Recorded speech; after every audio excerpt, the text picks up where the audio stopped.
Ya, terima kasih. Selamat sore semuanya. Assalamualaikum warahmatullahi wabarakatuh. Jadi hari ini kita mau ngobrol-ngobrol ya tentang beberapa gangguan pencernaan ya, yang mungkin kalau istilah awamnya kita sering bilang penyakit asam lambung ya, penyakit asam lambung. Nah, jadi penyakit asam lambungnya ada beberapa macam nanti kita pelajari bersama. Ada juga yang mengenal tentang GERD ya. GERD itu gastroesophageal reflux disease. Ya, jadi penyakit-penyakit yang terjadi karena asam lambung yang naik ke uh, kerongkongan kita ya. Nah, jadi kita lihat dulu nih ya struktur dari saluran cerna kita. Jadi saluran cerna kita, saluran cerna bagian atas terutama ya, itu terdiri dari yang namanya esofagus ya. Esofagus itu kerongkongan ya. Kemudian ada lambung, di mana bentuknya ada seperti kantung seperti ini ya. Jadi dia membentuk kantung yang di sini ada katup-katupnya ya, katup, kemudian di bawah juga ada katup atau yang disebut sphincter. Nah, di mana tugas dari katup-katup ini adalah mencegah salah satunya kalau yang di sini adalah mencegah naiknya asam lambung ya. Demikian juga ini ya untuk mengatur pengeluaran dari makanan-makanan yang sudah dicerna di dalam lambung ya. Nah, jadi lambung itu bentuknya seperti huruf J ya, huruf J, volumenya sekitar 1.200 sampai 1.500 mili ya, mililiter. Nah, ini harus ingat-ingat ya, 1.200 sampai 1.500 mililiter dan tidak boleh kepenuhan atau kekenyangan ya, karena kalau kita makan terlalu kenyang melebihi volume lambung, akibatnya nanti sphincter ini bisa rusak ya. Kemudian di sini dia bisa mengembang ya, mengempis gitu ya. Nah, pengembangan maksimal ini juga uh, kita harus hati-hati. Jadi makanya lambung tuh makan tuh nggak boleh kekenyangan ya, karena kalau dia sampai berhidratasi maksimal, nah, maka ukuran lambung itu cenderung besar kita ya. Nah, di sini ada beberapa bagian daerah ya, ada yang namanya kardia, kemudian fundus, ya corpus dan antrum, dan di sini ada sphincter pylori ya. Nah, lalu, nah ukuran lambung kita itu ya tadi sekitar 1,2 sampai 1,5 liter. Kemudian di sini ada perbatasan dengan usus ya, di mana usus itu dia ada usus halus dan usus besar ya. Dan kalau makan tuh nggak boleh memenuhi seluruh usus ini ya. Jadi kalau makan itu ya cukup eh, sepertiga makanan ya, sepertiga air, dan kita harus menyisakan sepertiga udara karena yang namanya saluran cerna itu ibarat bioreaktor ya, bioreaktor fermentasi sebenarnya, karena di sini banyak bakteri yang dia harus kita jaga keseimbangan. Orang yang kekenyangan, keseimbangan dari ekosistem ini juga akan berubah ya, dan itu bisa menimbulkan penyakit ya.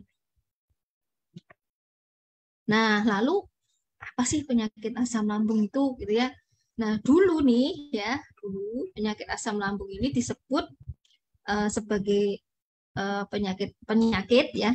Dan itu merupakan istilah umum dari penyakit yang terjadi karena produksi asam lambung yang dianggap terlalu berlebihan ya, dan dia merusak kondisi dan fungsi dari lambung, bahkan juga merusak kondisi dari apa esofagus dan juga usus ya. Nah, ada berbagai macam penyakit asam lambung yang kita kenal gitu ya, yang paling sering kebanyakan orang menyebutnya adalah MAH dan GERD ya.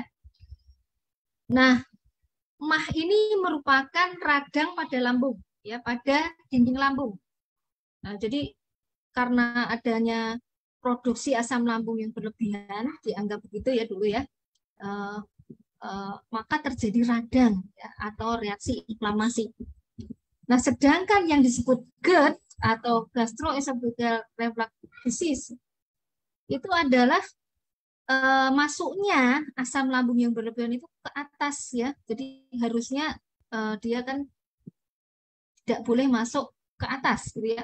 Dia masuk ke atas ke esofagus kita. Karena apa? Karena katup dari lambung ini ya, antara lambung dengan esofagus tadi tidak berfungsi. Jadi di situ semacam ada katup yang menjaga supaya tidak terjadi aliran asam lambung ke atas ya. Nah, hampir semua penderita GERD itu adalah penderita MAH ya. Ya walaupun dari segi gejala berbeda ya. Nanti kita lihat ya perbedaannya di mana. Nah, jadi kalau kita periksa nih ya kita mencoba memeriksa diri kita. Kalau kita punya gangguan pencernaan, ya kita itu kena MAH atau GERD, ya atau dua-duanya, ya bisa dua-duanya, ya. Nah, bedanya bagaimana, ya? Bedanya adalah di sini, ya. Nah, kalau MAH tadi karena apa? Asam lambung yang berlebih karena bakteri atau makanan yang bakteri yang tidak seimbang sebetulnya ya. Kemudian makanan yang terlalu tadi merangsang produksi asam lambung dan biasanya hanya di lambung ya.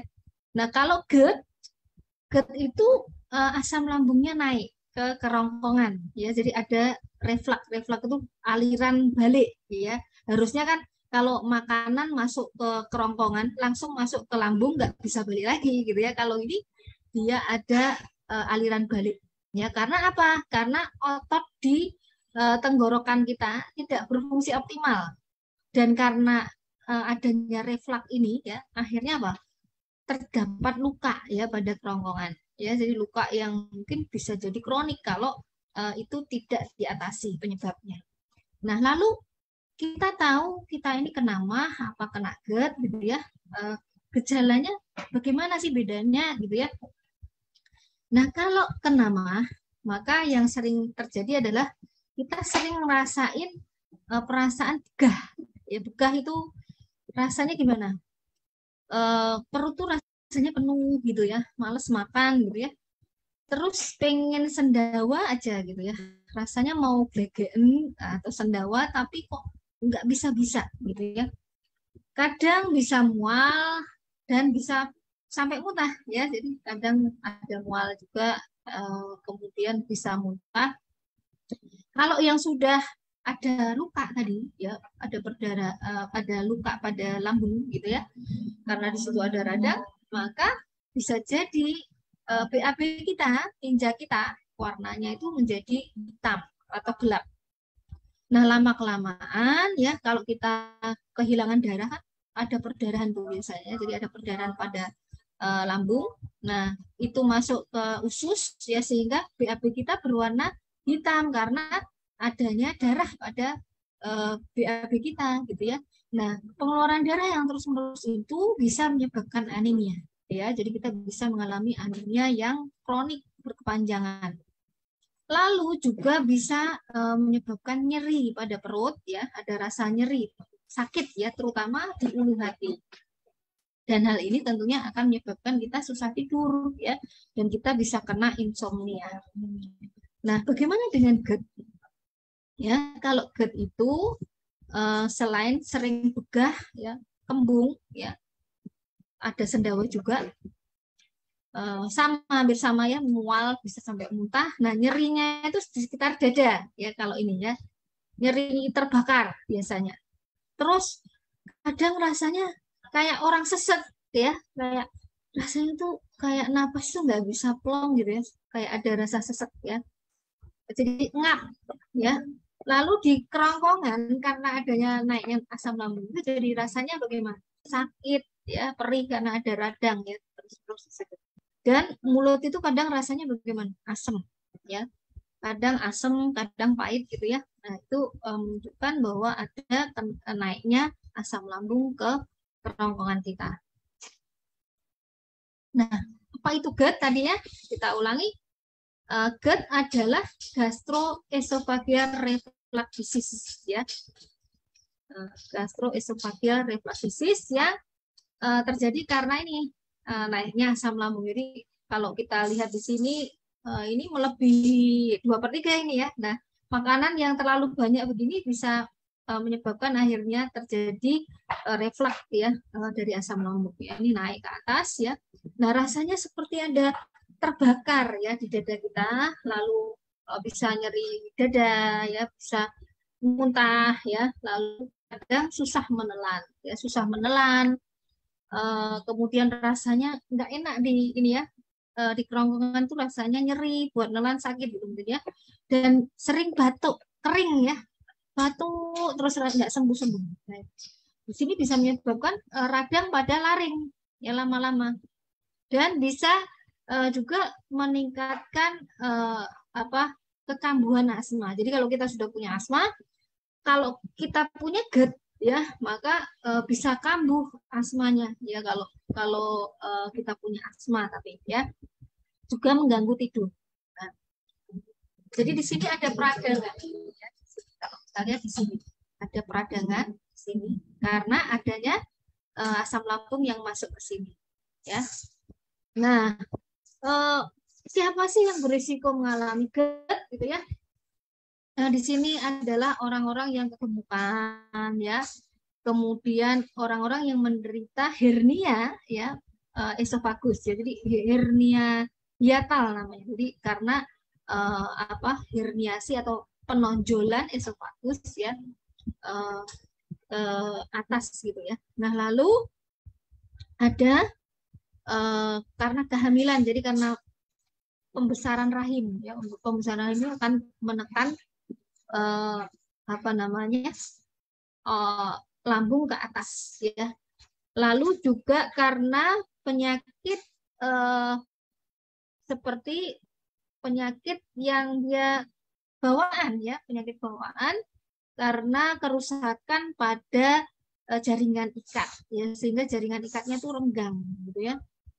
Atau juga karena pengosongan lambung yang terlambat. Jadi karena mungkin ya makanan kita kurang serat sehingga BAB menjadi susah ya, terjadi konstipasi ya, sehingga kita jarang BAB ya, itu juga bisa menyebabkan GERD ya. Makanya yang namanya BAB itu harus rutin ya, harus rutin, kalau bisa sehari 2 kali ya. Nah, lalu juga bisa terjadi karena minum alkohol ya, merokok ya, pengobatan, misalnya kita mengkonsumsi obat-obat yang meningkatkan asam lambung, misalnya seperti aspirin gitu ya. Memakan banyak gorengan. Nah, itu ya, makan gorengan. Ini minyak baru mahar nih ya. Jadi sebaiknya hindari gorengan ya. Atau makan terlalu malam ya. Seperti biasa saya sampaikan, makan malam itu tidak boleh lebih dari jam 7 malam ya. Nah, orang-orang yang sering makan malam hari ini bisa terkena GERD karena biasanya kan habis makan ngantuk nih, akhirnya apa? Akhirnya berbaring ya, padahal lambung belum dikosongkan ya. Makanya sebenarnya kalau kita makan itu jauh dari waktu tidur, atau kalau habis makan jangan langsung tidur ya. Nah, sekarang kita lihat bagaimana yang namanya lambung yang dia tadi mengalami reflux ya. Jadi di sini kita lihat kalau yang sehat seperti ini. Yang sehat kalau kita makan ya, dia tidak ada reflux. Ini menutup ya, ini menutup kenceng gitu ya. Lambung ini seperti menggiling gitu ya, menggiling makanan ditambah dengan enzim dan asam lambung gitu ya, sehingga akhirnya berbentuk bubur. Makanan ini akan dikeluarkan ya, dikeluarkan ke usus halus ya. Jadi di sini dikeluarkan ke usus halus ya. Nah, pada orang GERD terjadi kerusakan pada katup di sini, sehingga ketika bercampur tadi, ketika mencampur makanan tadi, menggiling makanan tadi di dalam lambung, ada yang muncrat-muncrat ke atas ya, ada yang muncrat-muncrat ke atas ya, ini ya, muncrat-muncrat ke atas ini menyebabkan peradangan pada esofagus. Nah, akhirnya yang terjadi di sini ada peradangan. Nah, di sini ada peradangan, ada rasa terbakar di sini, bisa menjalar ke atas ya peradangannya ya. Di sini menandakan bahwa sudah terjadi peradangan yang menjalar ke atas ya. Nah, lalu ada kayak muntahnya ya, ada kayak gumoh kalau istilah orang Jawa ya.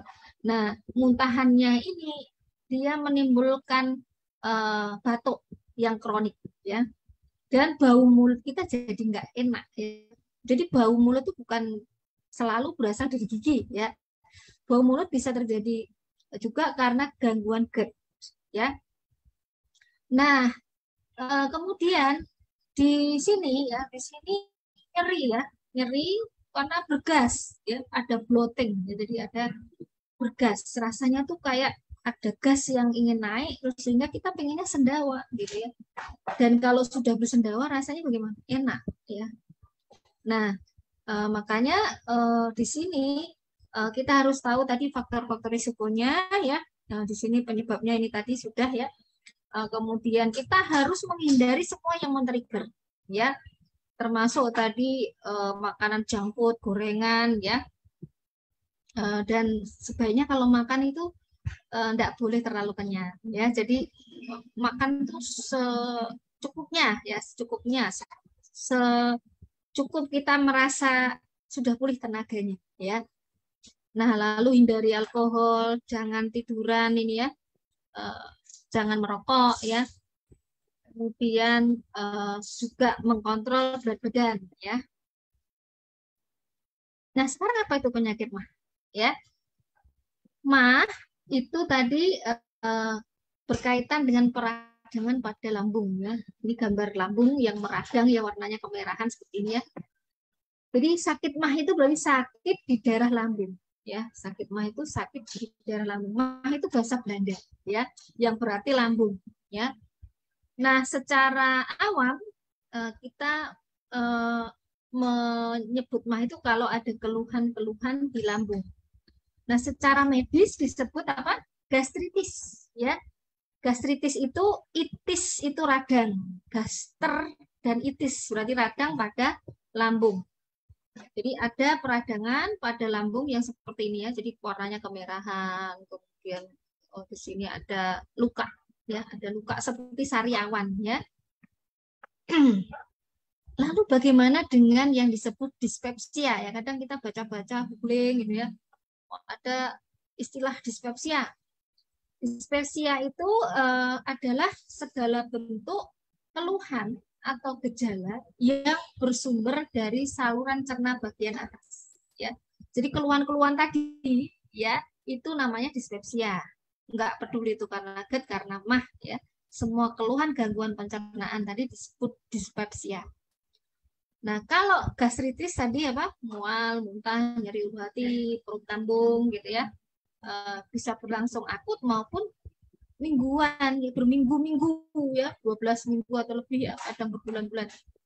Kumpulan gejalanya disebut dispepsia. Nah, lalu sekarang sebetulnya apa sih akar masalahnya gitu ya? Nah, ternyata akar masalahnya sebetulnya bukan pada asam lambung ya. Kalau selama ini kan kita selalu beranggapan akar masalahnya asam lambung, sehingga semua upaya pengobatan itu fokusnya pada asam lambung ya. Kita dikasih apa? Penghambat produksi asam lambung ya, menetralkan asam lambung dan sebagainya ya. Padahal akar masalahnya adalah gangguan keseimbangan ekosistem baik pada mulut, esofagus, pada saluran cerna yang lain. Ya, bisa pada lambungnya sendiri, bisa pada usus halus atau pada usus besar gitu. Ya. Ingat mulut ya, artinya biasanya orang-orang yang seperti ini gangguan ekosistem pada mulut terjadi karena apa? Oral higien ya jelek ya, makanya kenapa sih kita itu harus sikat gigi ya. Sikat gigi paling tidak 2 kali sehari lah ya, paling tidak ya. Kalau dalam Islam kalau kita mau sholat itu disuruh bersiwak ya, berkumur-kumur bersiwak ya, karena oral higien itu memang sangat diperhatikan ya. Nah, oral higien yang terganggu akan menyebabkan disbiosis pada mulut ya, termasuk juga nanti pada akhirnya esofagus dan sebagainya ya. Nah, ini ya, jadi menurut yang terbaru ini akar masalahnya bukan asam lambung. Ya, kalau selama ini kita beranggapan akar masalahnya asam lambung, buktinya kita minum obat-obatan yang mengurangi asam lambung, nyatanya nggak sembuh-sembuh juga. Dan kita minum obatnya harus seumur hidup kadang, ya. Nah, maka kalau kita tahu akar masalahnya, ya harusnya akar masalah ini yang kita pecahkan. Ya, di sini ada dysbiosis. Nah, ini jadi adanya dysbiosis ini terjadi contohnya karena oral higien yang jelek, kemudian bisa juga karena kekurangan makanan yang berserat, ya kurang serat kita makanannya, ya kurang buah, kurang sayur, ya makanannya nasi padang, nasi goreng, apa pokoknya nggak suka sayur gitu ya, nggak suka buah, daging-dagingan aja gitu ya. Nah, di sini terjadi karena perubahan terutama pada bakteri, keseimbangan bakteri gram positif dan gram negatif. Jadi terutama pada bakteri ya. Jadi di sini ada bakteri gram positif dan bakteri gram negatif, di mana terjadi penurunan bakteri gram positif seperti misalnya seperti Firmicutes ya. Dalam golongan ini adalah bakteri Streptococcus ya, dan peningkatan bakteri-bakteri gram negatif seperti Fusobacteria dan Proteobacteria. Ya, jadi yang meningkat adalah Fusobacteria dan Proteobacteria, padahal harusnya yang dominan di sini adalah Lactobacillus ya, Lactobacillus ya terutama. Nah, dari proksimal sampai distal ini terjadi perubahan. Nah, akibatnya apa? Karena ada peningkatan gram negatif bakteria, akhirnya ada peningkatan produk-produk metabolit bakteri yang memicu peradangan ya pada mukosa ya, pada mukosa lambung, pada dinding ya, pada dinding itu ada mukosa, ada submukosa gitu ya, meningkatkan peradangan di situ, akhirnya muncul banyak sel radang di situ. Jadi awalnya tuh ini bukan ini ya. Nah, baru akhirnya kalau misalnya kita menggunakan apa makanan-makanan atau obat-obatan yang meningkatkan asam lambung, makanan kita tadi nggak sehat gitu ya, ada peningkatan asam lambung ya, maka peningkatan asam lambung ini meningkatkan peradangan ya. Jadi karena adanya peradangan ya, maka dengan ditambah peningkatan asam lambung ini, maka akan terjadi rasa nyeri ya, karena peningkatan asam lambung akan meningkatkan neuroneuropeptida. Neuroneuropeptida itu protein yang merangsang syaraf yang menyebabkan akhirnya kita ada rasa nyeri gitu ya. Nah, biasanya kita akan diberi obat yang namanya proton pump inhibitor ya. Ini. Nah, padahal penggunaan obat ini juga berdampak, salah satunya gangguan pada ini ya, dysbiosis ya. Nah, jadi pada esofagus yang normal ya, dia harusnya yang dominan adalah gram positif bakteria. Nah, pada esofagus yang dia mengalami peradangan ya, baik itu yang disebut reflux esofagitis maupun Barrett esofagus. Barrett esofagus ini peradangan kronik yang dia sudah harus kita waspadai karena dia bisa menjadi kanker. Ya, jadi kalau kita biarkan ini bisa jadi kanker pada esofagus kita. Nah, di sini ada penambahan bakteri-bakteri negatif seperti Bacteroides, Proteobacteria, Fusobacteria, dan Spirochaeta. Jadi memang ada dysbiosis di sini ya. Nah, ini gambaran dysbiosis ya pada berbagai macam penyakit pada esofagus ya. Contohnya di sini pada tahapan GERD ya. Maka di sini akan muncul beberapa bakteri-bakteri yang dominan ya, seperti Proteobacteria, kemudian Bacteroides ya, dan ini cenderung lebih dominan daripada yang lainnya ya. Lalu pada reflux esofagitis ini ada penurunan ini ya, ini bisa dibaca sendiri nanti ya. Kemudian, nah pada lambung juga demikian ya. pada orang-orang yang dengan gastritis ternyata juga ada dysbiosis ya. Ada peningkatan bakteri-bakteri tertentu dan penurunan bakteri-bakteri tertentu. Ya, contohnya di sini yang kronik ini malah dikatakan di sini ada peningkatan Firmicutes, Actinobacteria, tapi ada penurunan Helicobacter. Ya, jadi tidak selalu Helicobacter pylori itu di sini cenderung dominan ya. Ada Helicobacter yang tidak dominan di sini. Nah, lalu juga pada gastritis yang lain ini macam-macam ya. Jadi berbagai jenis dysbiosis pada gastritis nanti juga bisa dibaca. Nah, sekarang akut dan kronik ya. Apa sih bedanya gitu ya? Kalau yang akut itu hanya dalam hitungan beberapa hari dan biasanya tiba-tiba ya. Tetapi kalau yang kronik biasanya berbulan-bulan ya, kemudian bisa menahun ya, dan terjadinya biasanya perlahan-lahan ya.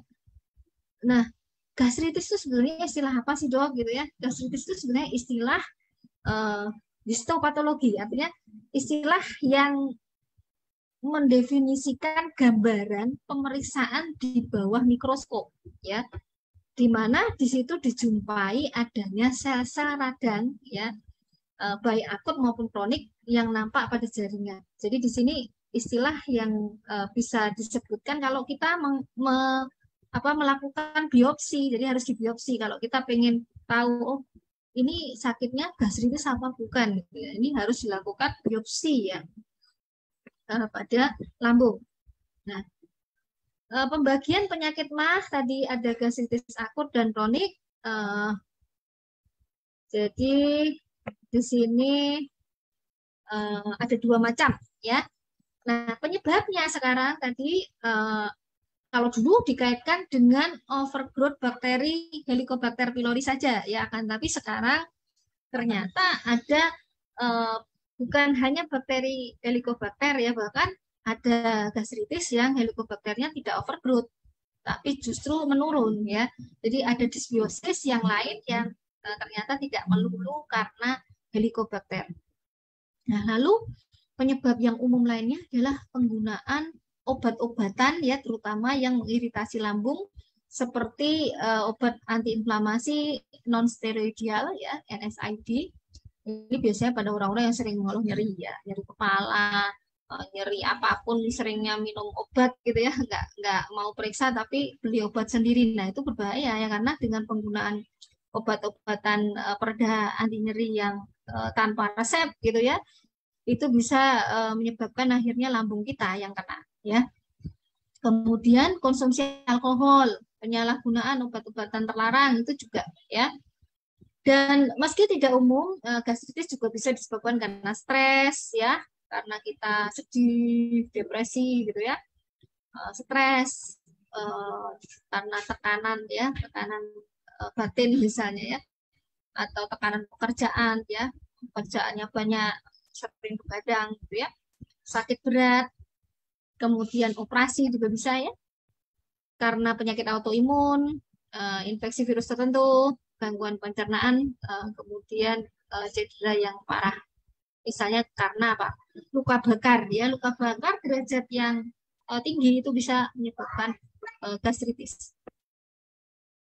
Nah, ini contoh penyebab-penyebab yang lebih spesifik ya. Di sini misalnya pada lansia ya, biasanya terjadi penurunan fungsi pada pencernaan ya, sehingga akhirnya pengunyahan juga menjadi kurang karena giginya opong juga ya. Jadi penurunan pengecapan ya, perubahan pada gigi tadi karena giginya opong, akhirnya kerja dari lambung itu jadi berat. Harusnya kalau kita ngunyahnya baik, giginya masih baik, dengan dikunyah di mulut itu kerja lambung akan lebih ringan ya. Lalu pada orang-orang dengan penurunan fungsi penciuman, penurunan rasa lapar ya, perubahan pada lambung karena penipisan lambung. Nah, ini juga bisa menyebabkan gastritis ya. Ini biasanya karena penuaan ya. Nah, lalu juga pada orang-orang yang pikirannya itu terlalu overthinking ya, karena overthinking jadi apa? apa-apa dipikirin, dimasukkan ke hati ya. Jadi pikirannya nggak tenang ya. Akhirnya apa? Kurang tidur ya.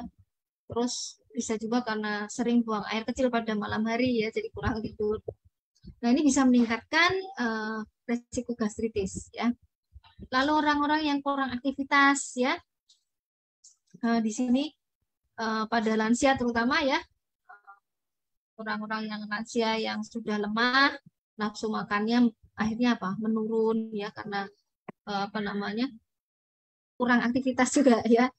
Nah, lalu minum obat-obatan seperti tadi ya, antalgin, Ponstan, diare, tetrasiklin ya.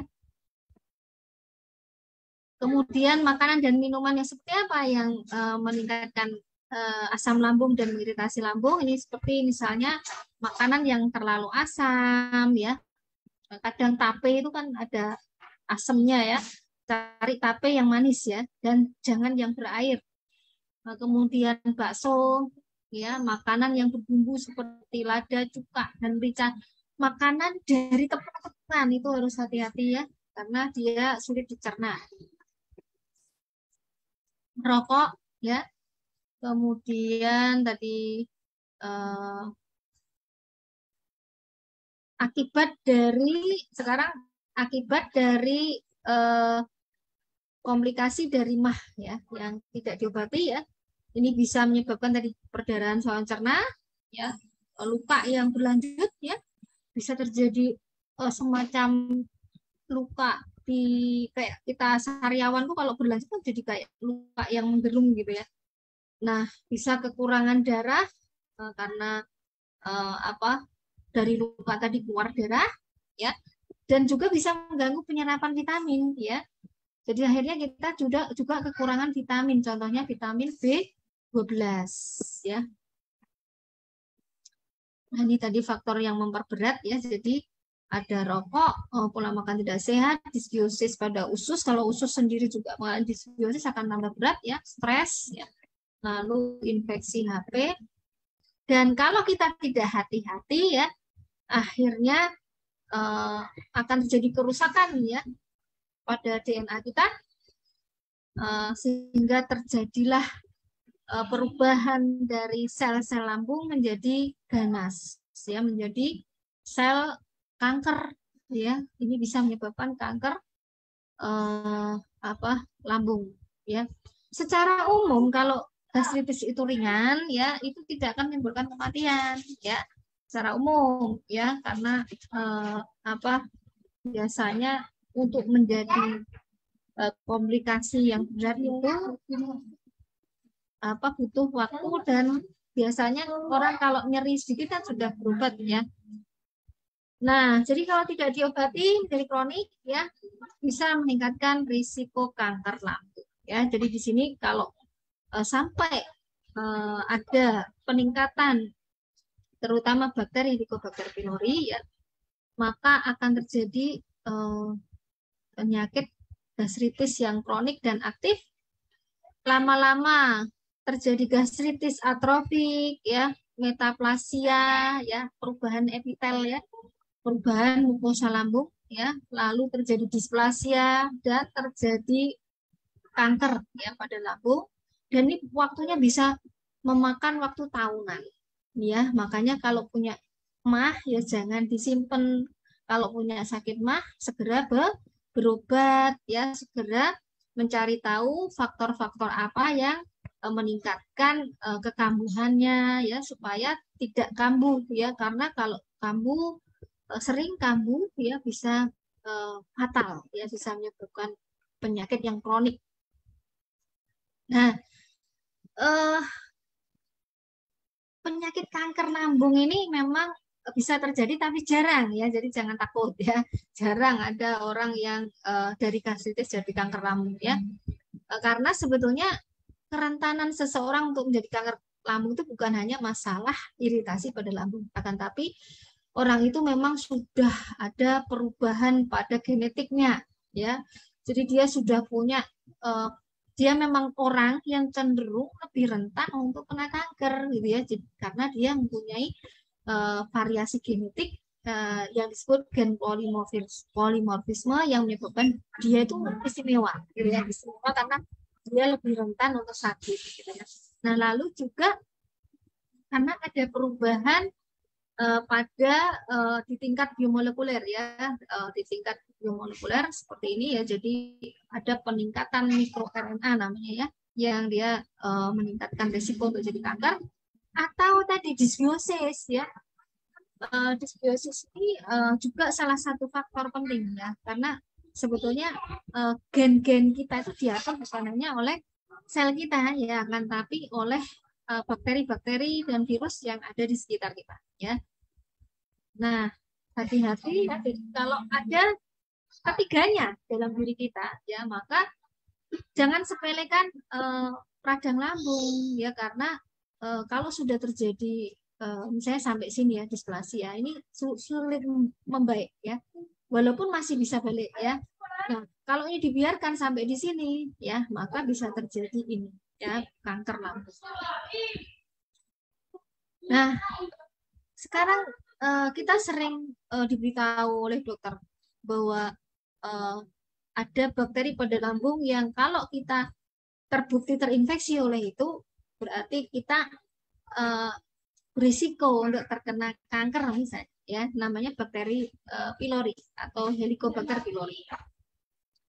Helicobacter pylori ini memang dianggap merupakan bakteri yang dia bisa memicu kanker ya kan, tapi sebetulnya dia adalah bakteri yang memang dia berada di lingkungan lambung ya, dan dia punya tugas sebetulnya di situ ya. Dia punya tugas untuk membuat asam lambung itu menjadi dinetralisasi ya, dialkalinisasi, dibuat basah ya. Sebenarnya baik dia ya, tapi ya dia nggak boleh nempel di epidel lambung. Masalahnya adalah ketika bakteri ini nempel ya, bakteri itu untuk yang jenis ini nggak boleh nempel ya. Di antara bakteri dengan dinding lambung kita ini ada lapisan pelindung yang namanya lapisan lendir. Nah, pada orang-orang tertentu lapisan lendir ini bisa terkikis ya, misalnya karena makan yang apa, makanan yang membuat akhirnya lendir ini hilang ya, kayak yang asam tadi, yang pedas, yang apa kurang serat, kemudian kurang air ya, itu menyebabkan produksi lendir itu jadi menurun ya. Pada orang yang dehidrasi, produksi lendir akan menurun. Nah, karena itu akhirnya apa, bakteri itu bisa nempel. Ketika sudah nempel, nah, maka bisa memicu apa namanya peradangan ya. Jadi butuh lingkungan yang membuat bakteri itu menempel gitu ya, tidak semudah hanya menemukan Helicobacter pylori ya. Maka untuk mengetahui ya apakah Helicobacter pylori ini berbahaya tidak, kita harus melakukan biopsi dan menemukannya berada di dalam apa, lapisan dalam dari permukaan lambung. Jadi bukan di permukaan lambungnya ya, tapi di lapisan yang agak dalam ya. Nah, mengapa dia bisa menyebabkan kanker ya? Salah satunya karena dia memproduksi yang namanya urease ya, enzim urease ya. Nah, ini gambaran bakteri tadi ya, di mana dia akan menyebabkan radang terus-menerus kalau dia melekat pada lambung ya. Akhirnya terjadi luka lecet pada lambung. Bayangkan kalau lecet pada kulit kan bisa dikasih obat gitu ya, obat luka ya. Kalau ini lukanya di dalam lambung akan lebih sulit tentunya ya. Jadi lama-lama dari luka lecet dia bisa membentuk luka yang lebih lebar ya, membentuk ulkus namanya. Nah, ini juga bisa merambat ke usus ya lukanya ya. Jadi bukan hanya pada lambung, bisa juga mengalami apa, penjalaran ke usus 12 jari kita ya. Dan kalau dibiarkan tadi bisa jadi kanker lambung. Nah, sekarang apa saja gejala gastritis akut dibandingkan dengan yang kronik gitu ya. Yang akut ini hampir sama tadi ya, nyeri ulu hati, ya, kembung, sering bersendawa, begah, sesak, kadang ya sulit bernapas, ya, kadang juga nyeri dada karena ada reflux esofagitis ya. Nah, ini juga kadang membingungkan ya antara ini karena serangan jantung atau karena reflux esofagitis ya. Makanya memang perlu dilakukan pemeriksaan ya. Nah, lalu bagaimana dengan nyerinya tadi? Di mana lokasi nyeri yang khas ya? Nyerinya seperti apa sih gitu ya? Jadi nyeri lambung itu yang khas adalah di daerah perut ya, lalu ulu hati, agak ke kiri atau tengah ya. Dan biasanya bisa ditunjuk ya. Jadi kita bisa menunjuk, oh, di sini loh dok. Jadi dokter kadang akan menyuruh kita menunjuk di sini dok, di bawah lengkung tulang dada paling bawah gitu ya. Dan sifat lukanya tuh tajam, kayak ditusuk-tusuk, rasanya perih ya. Dan kadang bisa merambat ke daerah dada bagian tengah, naik ke kerongkongan dan memberikan rasa asam di daerah mulut jika terjadi GERD ya. Nah, gimana sih dok kalau kita pengen tahu kita itu apa Helicobacter pylori-nya itu terlalu banyak dan bisa menyebabkan apa namanya kita lebih berisiko untuk mengalami tadi kanker tadi ya. Nah, caranya ada berbagai macam di sini dengan baik dengan cara yang eh, invasif, invasif itu dengan memasukkan alat ke dalam pasien gitu ya. Kemudian yang non invasif yang tidak perlu alat masuk ke tubuh gitu ya. Kalau yang invasif ini berarti kita dilakukan endoskopi ya, dimasukkan fiber optik dengan kamera gitu ya, masuk untuk melihat dan biasanya juga kalau dokter menganggap kasus ini berat akan dilakukan biopsi ya, pengambilan sedikit dari bagian lambung tadi, dinding lambung untuk diperiksa di bawah mikroskop ya. Nah, lalu yang non invasif ini tidak memerlukan endoskopi dan biopsi ya. Ini dengan menggunakan tes napas ya. Kemudian juga tes yang lainnya ya. Kalau ini yang invasif ya. Jadi dengan deteksi Helicobacter pylori ya dengan pemeriksaan biopsi tadi, kemudian tes urease untuk mendeteksi enzim yang diproduksi oleh Helicobacter pylori atau dengan kultur ya, dengan kultur bakteri dan juga dengan PCR ya. Lalu kalau yang non invasif ini dengan tes nafas tadi ya, tes darah dengan melihat adanya antibodi ya pada terhadap Helicobacter pylori ya. Bisa dengan seperti tes antigen itu ya, dengan apa namanya, dengan strip ya. Kalau ini tes antibodi ya. Lalu bisa juga dengan pemeriksaan feses ya, pemeriksaan dari tinja ya, pemeriksaan tinja untuk mendeteksi bakteri ini. Nah, kapan sih kita perlu periksa ada tidaknya infeksi dari bakteri ini dan kapan kita nanti dirujuk untuk pemeriksaan invasif atau non invasif ya. Jadi terutama adalah pada orang-orang dengan keluhan yang disebut dispepsia tadi, yang berlangsung selama kurang lebih 12 minggu dan bahkan lebih ya. Maka pada orang-orang ini harus dilakukan pemeriksaan ini ya.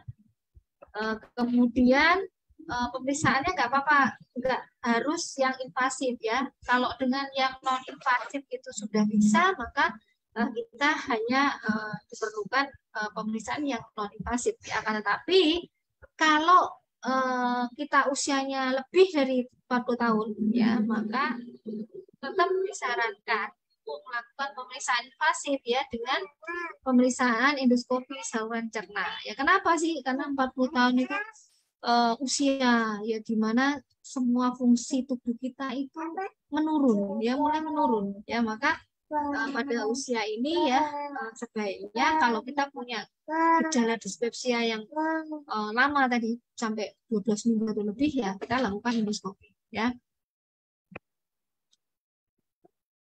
Nah, lalu apa itu pemeriksaan endoskopi sekarang? Ya, endoskopi ini adalah pemeriksaan dengan menggunakan fiber optik ya, dan ini sangat penting ya, terutama pada penderita dispepsia yang disertai dengan tanda bahaya. Jadi wajib kalau pada orang-orang dengan tanda bahaya ini. Misalnya ada anemia kronik ya, ada muntah darah, bahkan sampai muntah darah ya. Lalu tadi BAB-nya sudah berwarna hitam saat buang air besar ya. Lalu di daftar riwayat keluarga ya, kita punya family tree ya harusnya ya.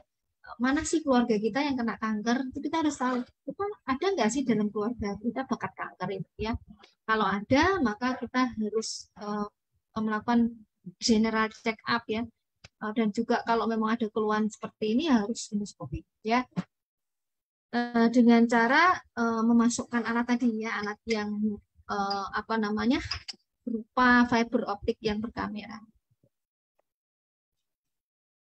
Nah ini gambarannya ya, jadi dari mulut kita akan dimasukkan alat seperti ini ya. Nah biasanya kalau ada indikasi tanda bahaya dan ada kecurigaan dia berkembang menjadi kanker ya, akan dilakukan pengambilan jaringan lambung yang sangat sedikit ya, hanya diambil sedikit aja kok ya. Jadi dilakukan namanya biopsi lambung ya, dan ini tidak terasa sakit ya. Kemudian akhirnya biopsi ini akan diperiksa oleh dokter seperti saya ya, dokter patologi anatomi ya. Kemudian akan dilihat di situ ya, apakah ada kecenderungan untuk menjadi ganas tadi, ada displasia, ada atrofi, metaplasia, ada ndak Helicobacter pylori gitu ya. Terus jenis gastritisnya, gastritis yang mana, kan tadi ada macam-macam gastritis ya. Nah, kapan biopsi dilakukan? Pada kasus dengan temuan tertentu di lambung atau duodenum seperti tadi ya, karena ada gambaran di dalam lambung atau duodenum kok ada luka, misalnya ada luka, ada misalnya ada lukanya tuh menggerung ya, kemudian mungkin ada massa yang terlihat di situ. Nah, itu dia akan biopsi ya. Nah, lalu ini tes yang lain tadi yang tidak invasif ya, dengan tes nafas saja ya. Kemudian nah ini tadi pemeriksaan tes dengan strip ya untuk melihat antibodi ya. Kemudian kenapa penderita gastritis harus mengatur pola makan ya? Nah, ini jawabannya sebenarnya sudah tadi ya. Supaya apa? Supaya lambung tidak terlalu penuh ya. Kalau tadi terlalu penuh maka akan terjadi reflux, akan terjadi kerja lambung yang berat ya. Kemudian juga dengan mengatur pola makan itu akan membantu netralisir kelebihan asam lambung ya. Dan juga karena tadi ada malabsorpsi ya, malabsorpsi defisiensi vitamin ya, dengan pengaturan pola makan ya dapat tercukupi zat gizi yang adekuat dan tidak merangsang lambung. Itu makanya kita butuh diet ya. Nah, pola makan yang bagaimana sih gitu ya? Jadi pola makannya sebaiknya ada jadwal makan ya. Sehingga pola makan yang baik di sini adalah 5 sampai 6 kali sehari, yaitu di sini ada sarapan pagi ya, lalu ada snack, ada makan siang, ada snack sore, ada makan malam, tapi makan malamnya tidak boleh lebih dari jam 7 malam. Ya, misalnya sarapan pagi jam 6 sampai jam 7 ya, lalu snack pagi jam 9. Makan siang jam 12 sampai jam 13. Snack sore misalnya jam 4 ya, lalu makan malam jam 17 sampai jam 7 malam ya, jam 19 ya. Dan sebaiknya mengkonsumsi makanan itu dengan porsi sedikit ya, jadi jangan langsung makanannya ambil banyak gitu ya. Nah, lalu apa yang harus kita perhatikan agar pola makan kita sehat ya? Yang pertama, jumlah makanan yang kita konsumsi tadi nggak boleh berlebihan. Lalu jenis makanannya perhatikan ya, jenis makanan terutama harus kaya serat dan buah. makanan yang segar ya, tidak terlalu banyak diolah, tidak terlalu banyak bumbu ya, tidak merangsang asam lambung. Contohnya makanan yang merangsang asam lambung tadi yang pedas, yang asam, yang terlalu kental apanya santannya, terlalu berlemak ya, goreng-gorengan tadi ya. Kemudian tadi jadwal makan ya. Lalu bagaimana dengan komposisi zat gizinya ya, terutama karbohidrat, protein dan lemak ya. Jadi harus seimbang antara karbohidrat, protein dan lemak. Seperti biasa piringnya bagaimana? 5T ya. 5T apa? Piring T kok 5T. Piring T itu dia piring kita bagi dua dulu ya, lalu bawahnya kita bagi dua ya, jadi untuk setengah porsi piring itu adalah sayur dan buah yang kayak serat tadi ya, lalu seperempatnya adalah karbohidrat kompleks ya, lalu seperempatnya lagi lauk pauk yang mengandung protein atau lemak ya.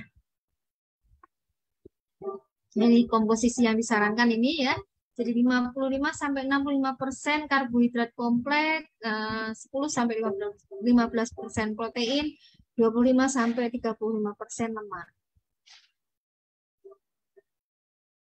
Nah, berapa banyak sebaiknya kita mengkonsumsi serat tadi? Ya, kebutuhan serat yang dianjurkan per hari adalah sekitar 25 gram atau 13 gram per 1000 kalori makanan yang dikonsumsi, dan sayur dan buah adalah sumber serat yang baik. Ya, nah, jadi sayur dan buah itu pun harus kita pilih, nggak boleh yang menimbulkan gas. Ya, seperti di sini yang dianjurkan adalah bayam, buncis, labu kuning, ya, labu siam, wortel, kacang panjang, tomat, gambas, kangkung, kecipir, daun kacang panjang, daun kenikir, ketimun, daun selada, toge ya.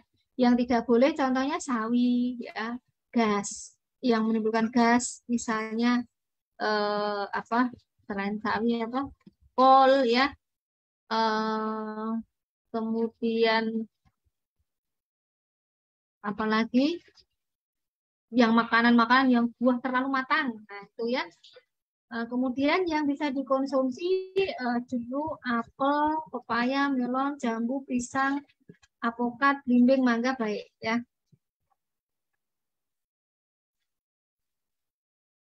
Nah, yang harus dihindari tadi, harus dihindari masing-masing individu itu sebetulnya bisa berbeda-beda ya. Jadi kita harus mengenali mana sih makanan yang men-trigger ya.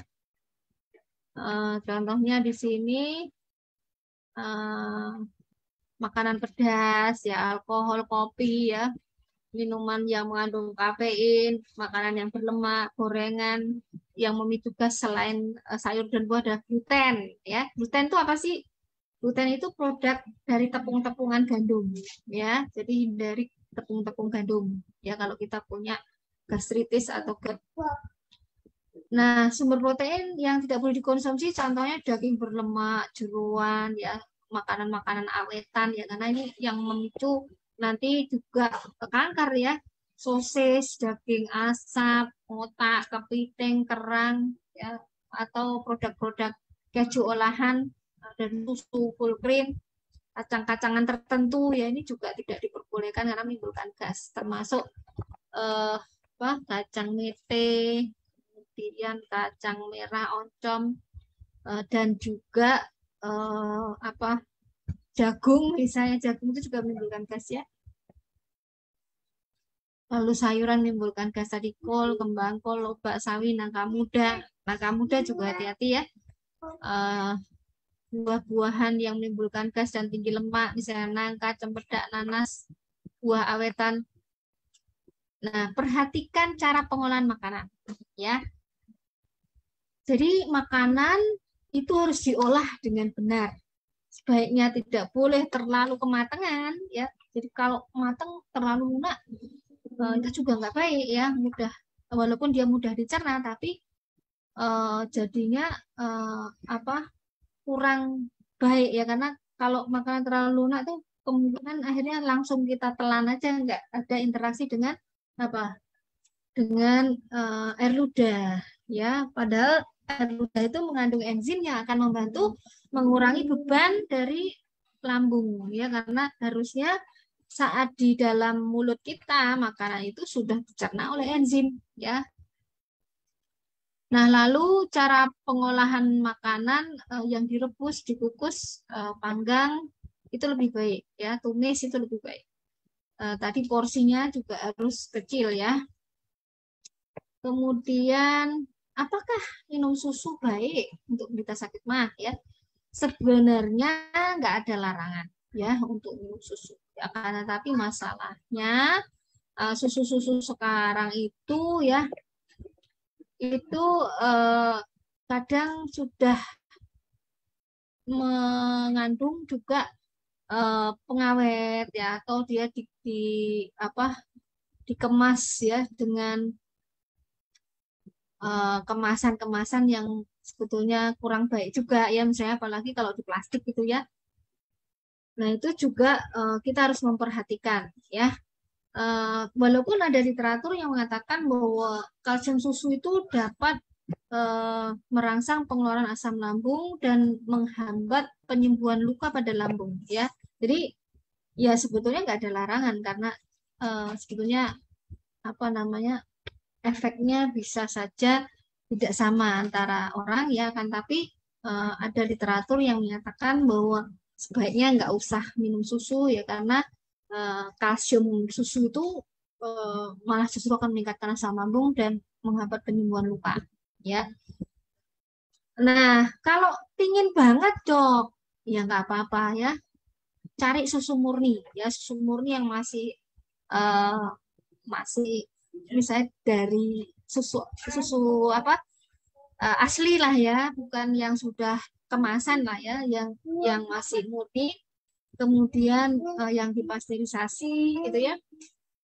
Tapi sebaiknya kalau mau konsumsi susu, konsumsi dulu air putih ya, dan hindari konsumsi susu kalau ada serangan ya. Pas kalau ada serangan mah ya jangan minum susu ya. Terus, nah bagaimana dengan produk yang mengandung probiotik ya? Bagus ya, jadi lebih baik daripada susu ya.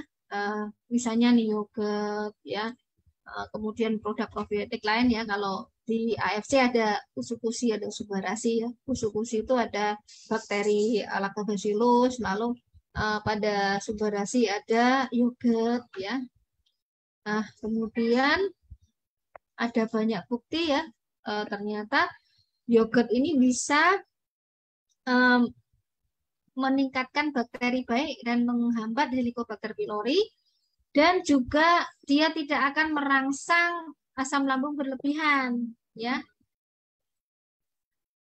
Jadi dalam literatur banyak dikatakan bahwa justru yogurt ini bisa mengobati sakit mah ya, karena mengandung tadi bakteri asam laktat ya, dan asam laktat produk dari bakteri yang dia ternyata bisa menyembuhkan luka pada lambung ya. Nah, ini bagaimana cara kerja probiotik menghambat peradangan pada lambung, di mana probiotik ini ya, dia akan menekan peradangan dengan cara menghambat pertumbuhan Helicobacter pylori ya, dan mengeluarkan antibakteri alami yang namanya bakteriosin ya.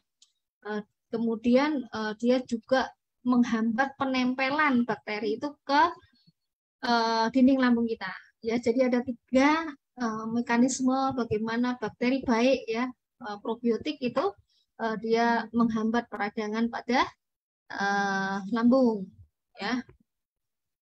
Nah, ini riset-risetnya, jadi sudah banyak risetnya ya. Jadi bagaimana probiotik digunakan sebagai antibakteri Helicobacter ya. Jadi di sini ini contoh-contoh risetnya ya. Ada banyak sekali riset. Kemudian, nah ini contoh beberapa bakterinya. Di sini ada Lactobacillus acidophilus dan Bifidobacterium longum misalnya ya. Nah, ini juga ada pada usukusi ya. Jadi usukusi juga mengandung ini ya, Lactobacillus dan Bifidobacterium. Ini sudah dilakukan penelitian secara randomized placebo control study ya, di mana hasilnya bagus ya di sini ya. Jadi pada orang yang mendapatkan probiotik angka kesembuhannya cukup tinggi ya. Ada yang 90,8 ya. Kalau ada yang 78,4 ya. Nah, ini beberapa bakteri yang lain dan berapa sih waktu yang diperlukan? Ya, misalnya di sini Lactobacillus ini kalau hanya satu jenis ini 14 hari ya. Kemudian Bifidobacterium longum ini 4 minggu ya. Yogurt yang mengandung Bifidobacterium ini 14 hari misalnya ya. Ini contoh-contoh penelitiannya ya, yang mungkin bisa menginspirasi kita ya. Oh, kira-kira aku konsumsinya sebaiknya berapa lama biar berefek gitu ya. Nah, bisa juga kita meredakan peradangan itu dengan cara melakukan relaksasi yang merangsang nervus vagus ya. Jadi dalam tubuh kita ini ada saraf yang mengendalikan saluran cerna kita, namanya nervus vagus, saraf vagus ya. Saraf vagus ini adalah saraf terpanjang yang dia menghubungkan otak kita dengan usus ya. Dengan merangsang nervus vagus itu harapannya apa? Peradangan itu akan menurun ya, stres kita menurun, terus juga sistem imun kita meningkat ya. Cara yang paling mudah adalah dengan cara ini ya. Jadi kita rileks, kemudian memejamkan mata, tarik nafas dalam dari hidung ya, tahan semampunya kurang lebih 4 sampai 7 detik gitu ya. Perlahan-lahan aja ya, 4 dulu lah ya. Lalu nanti meningkat 7 detik. Nah, lepaskan dengan pelan juga ya, dari mulut ya. Lepaskan perlahan melalui mulut. Gitu ya. Bisa ya. Nah, itu bisa menimbulkan rileks ya. Itu juga cara kalau kita sedang kena asma ya. Kalau kita sedang kena asma, coba pelan-pelan kita tarik nafas pelan, lepaskan melalui mulut. Demikian juga kalau ibu melahirkan ya. Ibu melahirkan itu kalau kita ingin meredakan rasa nyeri karena sakit melahirkan, biasanya ada olah nafas seperti ini ya. Jadi disuruh tarik nafas pelan-pelan, tahan, lepaskan melalui mulut gitu ya. Nanti bisa dilatih ya di rumah ya, silahkan dicoba. Kalau kita stres, kalau kita sedang merasa aduh kok rasanya sakit semua ya badan ya, ini adalah langkah yang mudah untuk meredakan peradangan ya.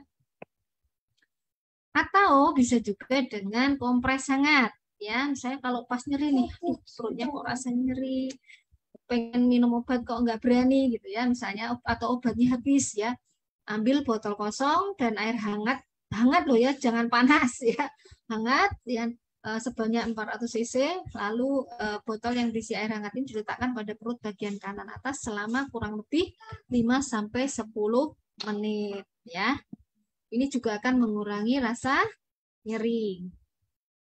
Nah, jadi selain itu ya, untuk mencegah kekambuhan, hindari stres ya. Jadi kita harus banyak-banyak tersenyum ya, supaya tidak stres. Pagi-pagi beri afirmasi positif pada kita ya, senyum dulu lah pagi-pagi di depan kaca, terus bicara pada diri sendiri ya, aku hari ini bahagia, aku hari ini misalnya kita pengen yang positif apa ya, aku hari ini akan melakukan ini, aku insya Allah bisa gitu ya.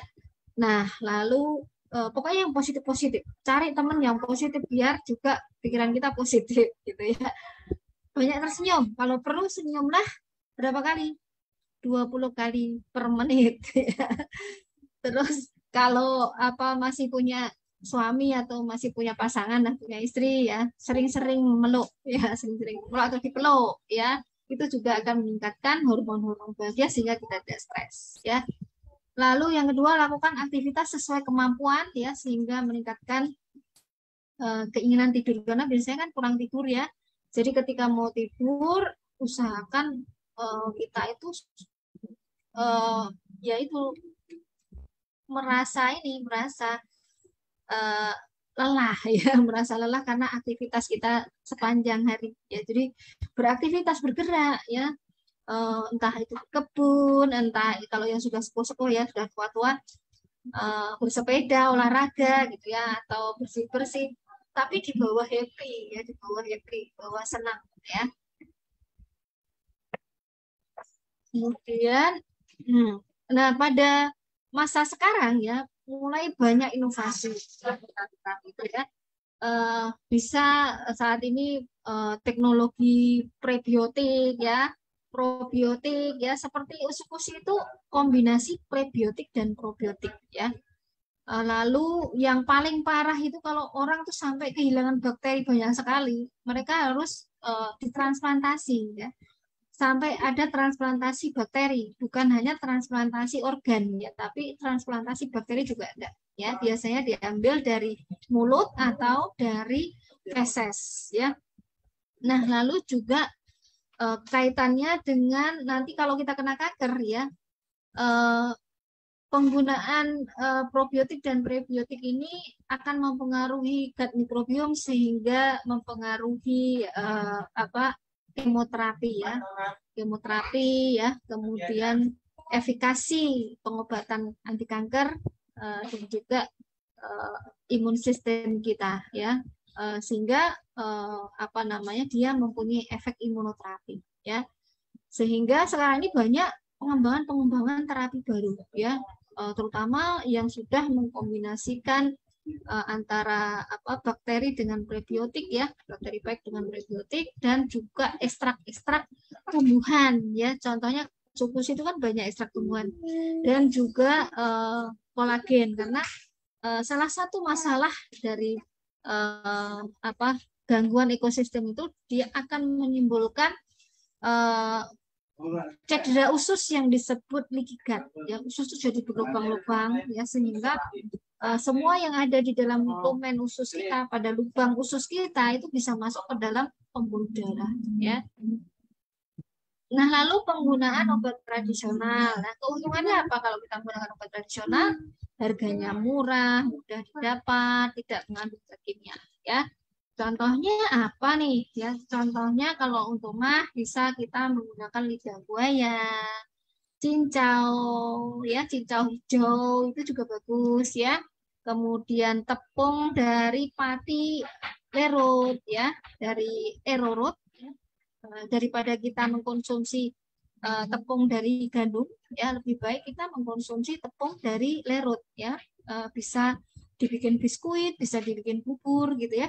Nah, kalau dari lidah buaya contohnya ini caranya. Jadi lidah buaya yang hijau gitu ya, kita belah menjadi dua, kita beri air panas supaya lendirnya hilang.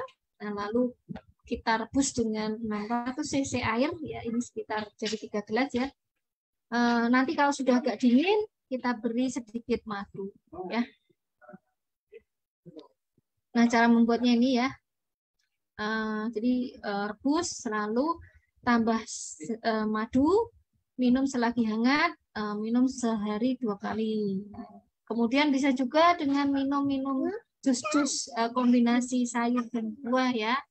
Bisa dengan kombinasi kale, hurenso ya, namanya apel, chiaseed gitu ya.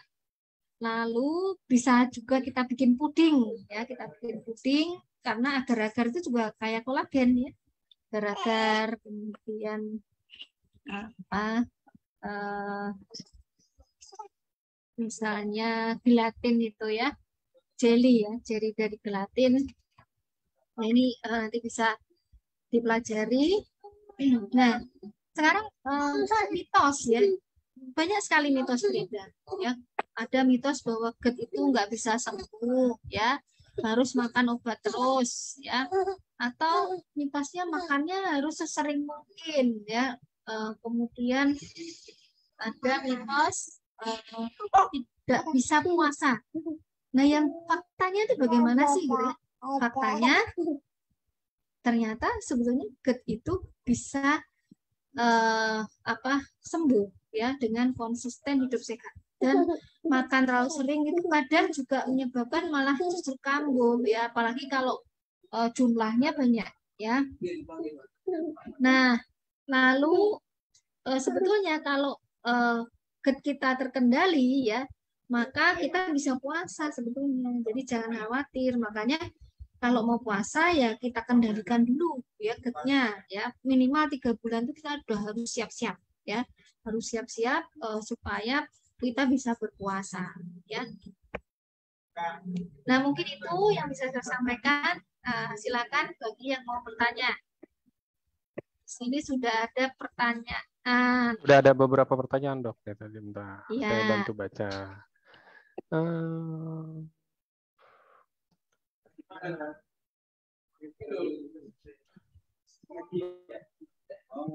Kalau gastritis dan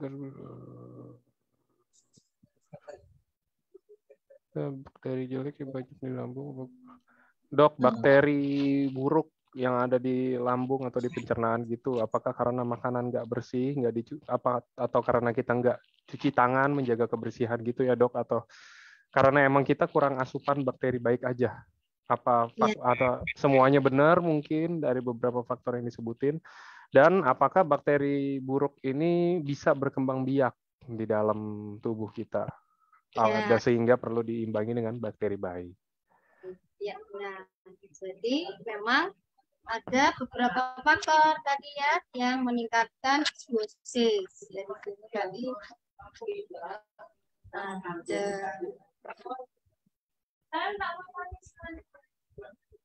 nah ini ya, sikat gigi yang pertama ya. Jadi kalau bisa kita menjaga higien sanitasi mulut kita dengan baik ya. Makanya tadi sikat gigi minimal 2 kali sehari ya, atau kalau habis makan kita sikat gigi ya. Kalau anjuran dalam Islam itu mau sholat itu sikat gigi ya, pakai siwak gitu ya.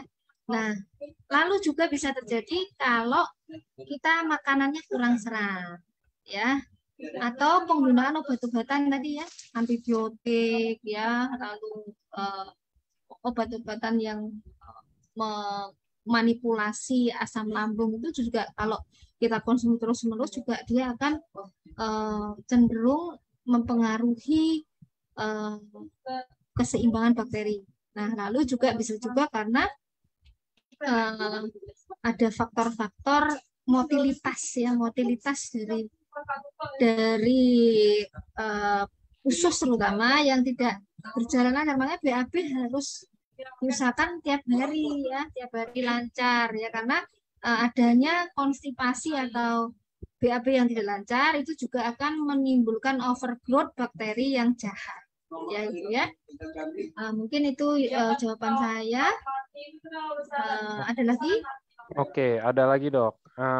Apakah dengan rutin mengkonsumsi cuka apel 2 kali 5 sendok makan per hari, itu ada bahayanya atau ada efek samping nggak untuk usus?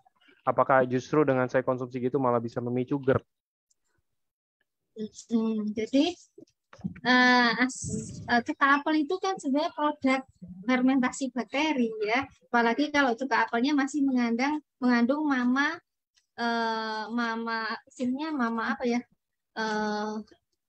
ininya kayak bakterinya yang masih hidup itu loh ya. Jadi cuka apel itu hati-hati, ada yang dia mengandung bakteri yang masih hidup, ada yang tidak ya. Jadi kalau dia masih mengandung mama enzim namanya, mama enzim ya, itu dia berarti masih mengandung bakteri hidup. Nah itu dia lebih baik daripada yang hanya cuka tanpa bakteri itu ya. Nah cuka yang tapi cuka itu sendiri sebenarnya asam laktat ya. Jadi tadi sudah saya sampaikan bahwa konsumsi asam laktat itu dia membantu menyembuhkan luka pada lambung ya. Itu. Lalu tentunya kita perhatikan reaksi kita ya, karena semua yang kita konsumsi itu kan pada tidak selalu berefek sama ya pada setiap orang ya. Maka kita harus perhatikan bagaimana reaksi kita sudah mengkonsumsi. Ya, ada pertanyaan lain? Oke dok, sama ada yang tanya, bisa nggak dok? Maksudnya ini kan beberapa ada yang kayak maksudnya kena tumor atau kanker gitu. Ya, Pada bilang katanya probiotik itu baik. Nah, dari sisi mananya ya dok? Maksudnya probiotik itu untuk melawan kayak tumor atau apa gitu. Karena kalau ya, kita tahu kan di UTSU itu kan sebenarnya kadang ada yang Takara kombu ya, yang untuk emang dia ya, menstimulasi NK sel biar bisa melawan sel asing di tubuh. ya. Cuman kalau dari probiotik sendiri, apakah ada hubungannya dok? Ada. Nah, ini yang tadi saya sampaikan di sini. Ya, ini ya. Jadi mekanisme kerja probiotik itu di sini. Kanker itu kan karena ada peradangan terus-menerus, kronik ya. Nah, probiotik itu menurunkan peradangan, ya. Lalu dia mencegah pertumbuhan bakteri yang jahat tadi. Yang menimbulkan peradangan itu kan karena ada bakteri yang jahat yang menempel pada epitel kan.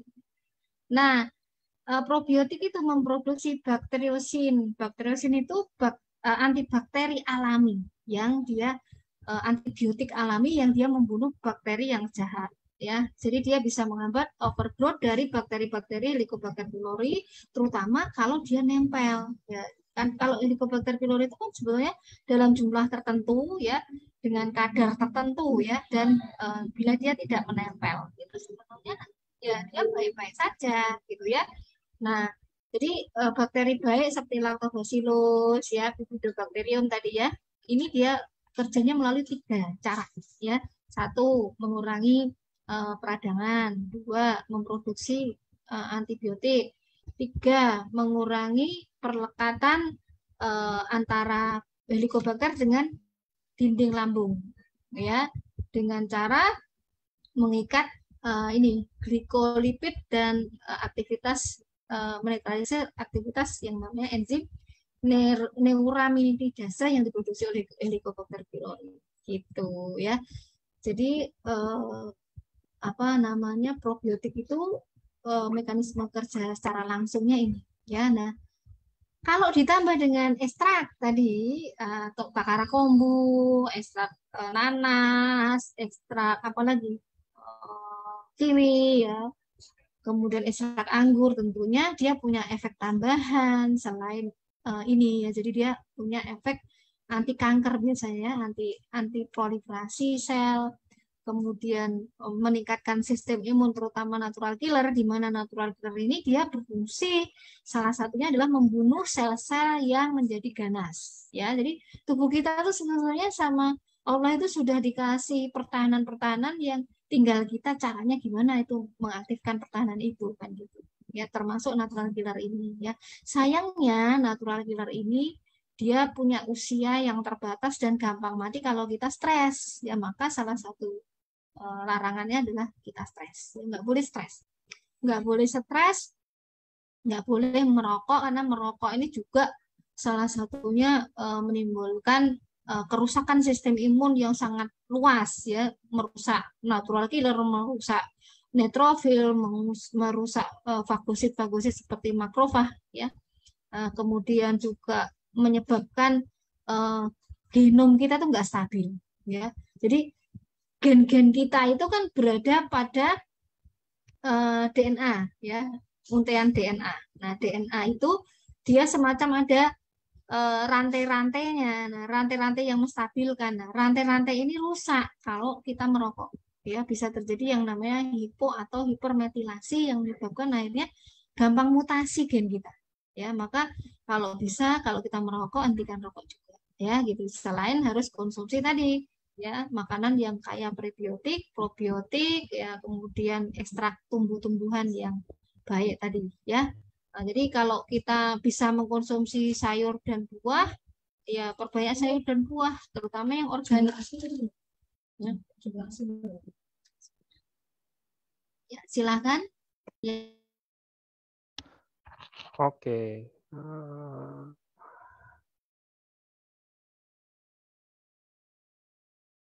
Selamat sore dokter.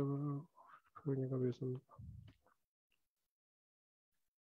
Kalau misalkan saya punya anak umur 16 tahun yang punya kebiasaan bertahak setelah makan, tapi kalau dia nggak bertahak, kayak nggak enak di bagian dada tengah atau ulu hatinya. Apakah ini ada kemungkinan masalah di lambung atau hanya kebiasaan atau mungkin masalah pencernaan lain, Dok?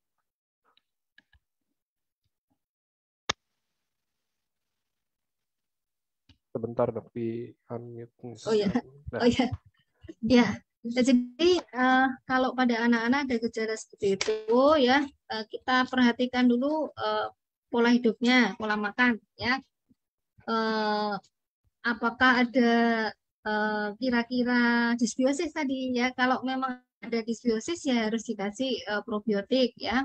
Kemudian juga kita harus perhatikan sejak kapan ya. Kalau itu sejak lahir kok dia sering gumoh misalnya ya, gumoh tahu ya, sering ada semacam muntahan ketika dia minum ASI gitu ya.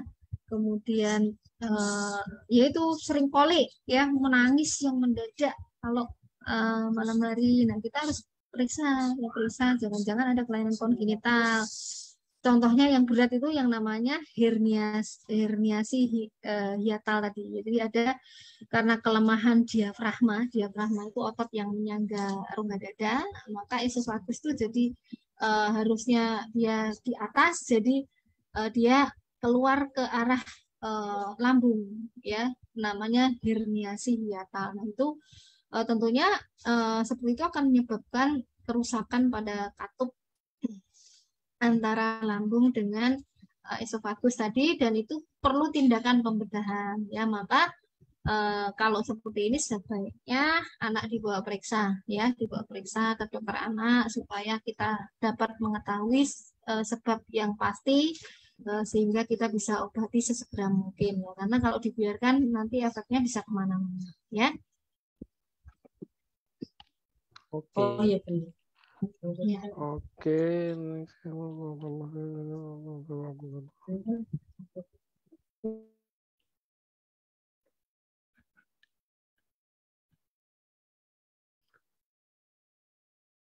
Asam lambung itu bisa sembuh nggak, Dok? Maksudnya lambung itu bisa nggak normal kembali seperti semula tanpa ada gangguan mungkin kayak asam lambung, atau lukanya juga bisa sembuh total. Jadi kita udah nggak perlu khawatir dengan asam lambung lagi, kita tinggal jaga pola makan dan lain-lain dengan bantuan produk kita. Ya, ya insya Allah ya kalau dia masih akut ya, kalau kronik tadi mungkin ya penyembuhannya nggak bisa sempurna ya. Sama kayak kalau kita punya luka di kulit ya, luka di kulit itu kalau segera kita obati ya penyembuhan paling berapa? 7 hari kan ya. Nah, dan biasanya kalau lukanya itu bagus ya, dia akan rapat lagi tanpa ada jaringan parut kan gitu ya. Tapi kalau lukanya lebar, terus lukanya lama nggak sembuh-sembuh, kita nggak peduli ya dengan apa luka itu ya, pola makan kita tidak terjaga misalnya gitu ya. Nah itu akhirnya bisa tadi ya bisa eh, macam-macam ya, bisa ada jaringan parut kalau sembuh, atau dia menjadi perubahan epitel, terjadi perubahan epitel, terjadi atrofi pada lambung, kemudian terjadi metaplasia tadi namanya ya, kemudian displasia, dan kalau dibiarkan terus bisa menjadi kanker. Ya, makanya eh, sebisa mungkin kalau ada penyakit seperti ini harus segera diobati ya, dicari faktor-faktor masalahnya apa, dan kita cegah supaya tidak kambuh lagi ya. Ada pertanyaan lagi? Ada, oke, Dok, kalau pasien kanker baru minum dikit suba dan usu terus berhenti, kira-kira akan membuat sel kankernya kebal nggak? Kalau pasien kanker baru minum. Ya, di sini nggak ada kaitannya ya, karena eh, yang dipicu oleh apa kusu-kusu ini terutama kan sebetulnya adalah eh, sel imun kita sendiri ya. Jadi tidak ada istilah terus jadi akhirnya kanker itu jadi kebal. Toh ini kan bukan pengobatan utama bagi kanker ya, sebenarnya ini pembantu, pendukung ya pengobatan bagi kanker ya. Jadi yang kita pengaruhi di sini adalah sel imun kita, ya. Supaya sel imun kita ini menjadi aktif, natural killernya, dan dia yang akan membunuh sel kanker itu, ya. Nah, yang tentu harus kita jaga, terutama juga adalah faktor risiko yang lain, ya. Misalnya tadi rokok, ya. Kemudian pola tidur, terutama orang-orang sakit kanker itu kadang nggak bisa tidur karena overthinking, ketakutan, stres, ya. Karena sebenarnya tidur itu bukan hanya sekedar istirahat, ya. Tidur itu sebetulnya adalah upaya untuk menetralisir racun dalam tubuh kita, ya, oksida radikal oksida, ya, kemudian radikal bebas lah, ya, bukan hanya oksida. Kemudian juga perbaikan sel itu yang pentingnya. Kalau kita nggak tidur itu barang mobil nggak pernah diservis, ya, nggak pernah ganti oli, nggak pernah dicek, ya, itu, ya. Jadi memang pola tidur, pola makan tadi, ya, karena kalau pola makan tidak terjaga, ya, itu ibarat kita meracuni diri sendiri, ya. Makanya tadi saya sebutkan makanan-makanan yang harus hindari, ya, supaya kita tidak terkena kanker, ya. Contohnya tadi yang olahan-olahan yang mengandung garam, biasanya frozen food, ya, yang mengandung pengawet, ya, pewarna, ya, termasuk makanan-makanan bakaran, yaitu dibakar-bakar itu, ya, barbekyuan, kemudian gorengan-gorengan tadi, ya, dan makan-makan yang berlemak lain, ya. Ada pertanyaan apa lagi? Oke. Kanker rahim. Ini malah kanker rahim, ya. Ya, nanti kapan-kapan kita bicara tentang kanker rahim, ya. Pada prinsipnya sebenarnya semuanya sama, ya. Pola makan, pola hidup, ya. Makanan harus kaya serat, mengandung bakteri yang baik, gitu, ya. Oke, bagaimana cara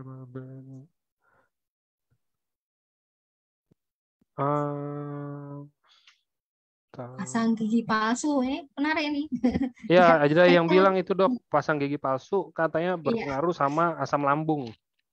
iya. Jadi ya itu tadi yang namanya apa eh, mulut sampai saluran cerna usus kita, ya, itu bioreaktor, ya, dimana kerjanya tuh saling bekerja sama. Jadi kalau mulut kita hilang giginya, itu juga akan berpengaruh terhadap kerja lambung. Jadi kerja lambung lebih berat. Maka kalau giginya hilang, sebaiknya ya dipasang gigi palsu, ya. Tapi harus dirawat higien dan sanitasinya. Kadang orang gigi palsu dipasang, tapi karena sudah tua akhirnya dia nggak bisa merawat sendiri gigi palsunya. Itu juga itu juga akan menimbulkan masalah, ya. Atau dia tidak cocok, ya, bisa terjadi radang kan, karena itu kan dari prostesa yang mungkin dia nggak cocok atau alergi. Nah, itu juga akan menimbulkan radangan, ya. Maka memang sebaiknya kalau gigi itu masih bisa dipertahankan, sebaiknya dipertahankan, jangan sampai ompong, ya. Jangan sampai ompong. Nah, kemudian juga yang harus diperhatikan, kadang udah tua sukanya makan bubur. Bubur itu makanan yang menurut saya paling tidak sehat, apalagi kalau hanya ditelan. Hanya ditelan, nggak dikunyah. Harusnya tetap bubur itu dikulum-kulum, ya, walaupun dia cair, ya. Nah, jadi seperti minum jus juga demikian, jangan langsung jus pakai sedotan itu langsung masuk ke lambung, ya. Jadi jus itu juga harus ada interaksi dengan air ludah, ya. Bahkan mengunyah itu supaya air ludah kita banyak, ya, dikeluarkan itu kan nggak cukup banyak sekali 2 kali, ya.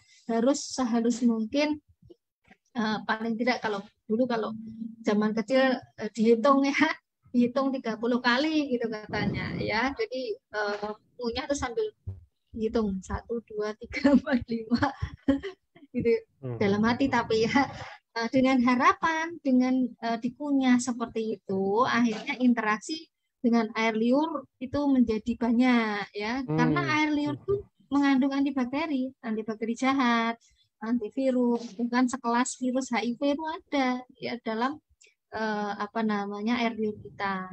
Nah, orang-orang tertentu air liur itu nggak bisa diproduksi, ya, terutama orang yang menderita autoimun, ya. Ada autoimun yang menyebabkan akhirnya dia tidak bisa memproduksi air liur. Lalu orang-orang yang mendapatkan radiasi, ya, radiasi karena dia sakit kanker. Nah, itu salah satu efek sampingnya adalah peradangan pada air liur, saluran air liur, ya, sehingga air liurnya menjadi kering. Itulah sebabnya mengapa orang yang sakit kanker tuh kadang apa nafsu makannya turun, ya. Untuk makan tuh rasanya nggak enak, ya. Tuh. Nah, kemudian juga orang yang dehidrasi itu juga air liurnya menjadi kurang, ya. Maka kalau bisa ya tercukupi kebutuhan airnya, ya. Tuh. Ada pertanyaan lagi? Ada dok, ini ada yang nanya langsung. Jadi dia nanya, kalau misalkan ada luka di lambung, apakah dia konsumsi Subarasi juga bagus, nggak harus substitusi? Karena dia bilang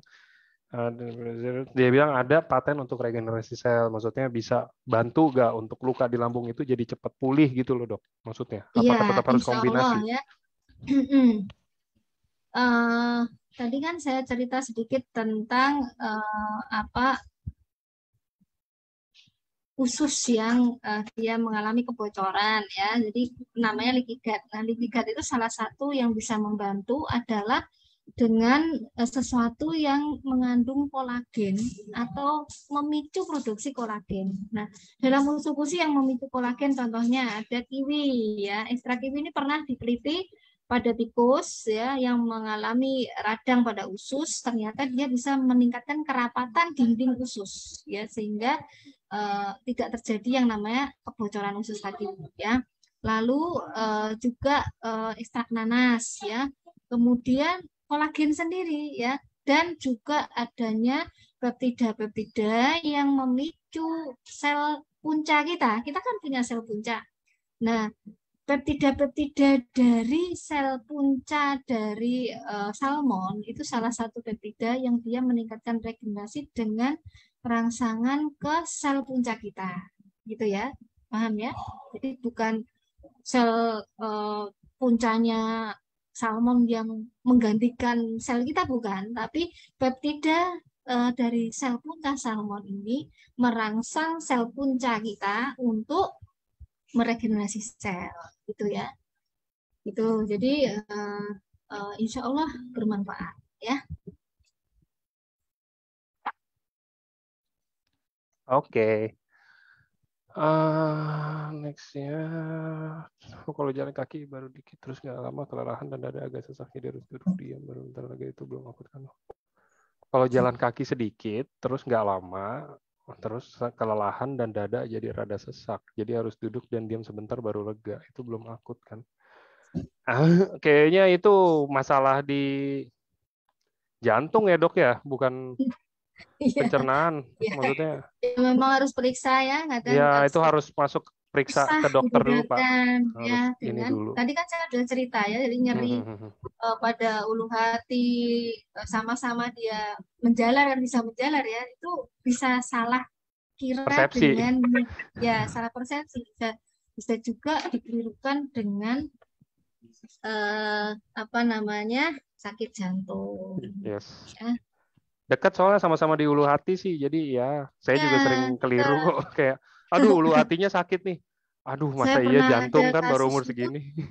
ya, salah diagnosis, ya, karena memang mirip, ya, jadi bukan salah dokternya, memang mirip, ya, jadi karena salah diagnosis akhirnya diobatilah sebagai penyakit mah, padahal itu penyakit jantung, ya kan, akhirnya terlambat diketahui, ya, akhirnya terkena serangan jantung, ya, bisa terjadi seperti itu. Maka kalau ada gejala-gejala seperti ini kok terus menerus gitu, ya, ya harus berobat, ya, berobat ke dokter supaya diketahui dengan pasti ini penyebabnya apa, gitu, ya.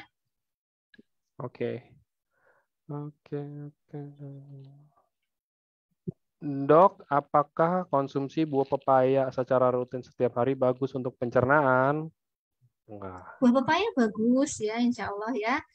Jadi buah pepaya itu banyak enzimnya, ya, banyak enzim yang memecah protein, ya, memecah lemak, ya, kemudian dia mengandung serat yang bisa tadi melancarkan BAB, ya. Jadi kalau pengalaman saya pada orang-orang yang kena gangguan konstipasi, buah yang paling cepat ya membuat kita itu udah BAB itu adalah pepaya, ya.